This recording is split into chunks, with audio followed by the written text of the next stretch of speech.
सरकारले सक्रियता बढाएपछि धमाधम नेता बिचौलिया र व्यापारीहरू प्रहरीको खोरमा पुगिरहेका छन्। विशेष गरी पूर्व प्रधानमन्त्री एवं नेकपा एमाले अध्यक्ष केपी शर्मा ओलीसँग निकट रहेका र उनीसँग कनेक्सन जोडिएका व्यापारीदेखि बिचौलियाहरूको लहरो तान्दै जाँदा प्रहरीले थुप्रै व्यक्तिहरूलाई नियन्त्रणमा लिएको छ।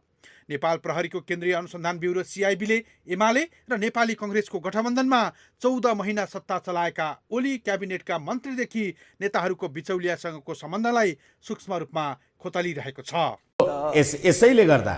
यसैले गर्दा त्यतिखेर चाहिँ तपाईँले त्यो घटनामा राज्य विरुद्धका कसुर लगाउनुभयो नेपाली नागरिकहरूलाई। अहिले त्यही कसुरमा तपाईँले छानबिन गर्दाखेरि तपाईँ गौरीबहादुर कार्कीले चाहिँ अनि लापरवाहीपूर्वक मान्छे मारेको भन्ने तपाईँ राज्य विरुद्धको कसुर किन लागेन सर? राष्ट्रद्रोहको मुद्दा किन लागेन?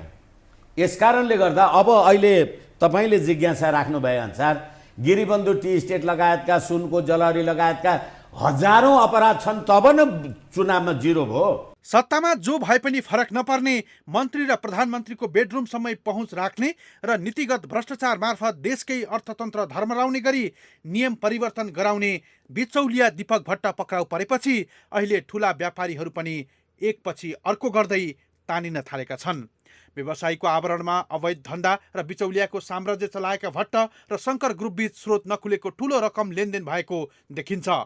बिचौलियाको प्रयोग गरेर आफ्नो व्यापारिक साम्राज्य विस्तार गरिरहेको शङ्कर ग्रुपका सञ्चालक बाबु छोरा नै अहिले प्रहरी हिरासतमा पुगेका छन्। दीपक भट्टको पक्राउपछि उनीसँग आर्थिक कारोबारमा जोडिएका शङ्कर ग्रुपका सञ्चालक शङ्कर अग्रवालका साथै उनका छोराहरू सुलभ र साहिल अग्रवाल सहित पुरै अग्रवाल परिवार नै प्रहरीको राडरमा परेको छ। यसैबीच शङ्कर ग्रुपका अध्यक्ष शङ्कर अग्रवाल भने छुटेका छन्।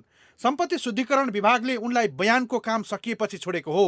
नेपालको एक अग्रणी व्यावसायिक घरानाका रूपमा चिनिएको शङ्कर ग्रुपले स्टिलसँगै सिमेन्ट, जलविद्युत, उपभोग्य वस्तु लगायत क्षेत्रमा लगानी गरेको छ। विशेष गरी सिआइबीले पूर्व प्रधानमन्त्री ओलीसँग सम्बन्ध रहेका व्यापारीहरूको खोजी गरिरहेको छ। अहिले ओली र दीपक खड्का पक्राउ पर्दा उनीहरूसँग नेक्सस बनाएका व्यापारीहरू पनि समातिएका छन्। यसका साथै राजनीतिक रूपमा काङ्ग्रेस नेत्री आरजु राणा सङ्कटमा परेकै छिन्, तर उनलाई प्रयोग गरेर अनियमितता गर्ने व्यापारीहरू अहिले प्रहरीको खोरमा पुगेका छन्। यता ठूला व्यापारिक घरानाका व्यक्तिहरू पक्राउ परिरहँदा निजी क्षेत्रले पनि बालेन शाहलाई उत्साहित भएर समर्थन गरिरहेको छ।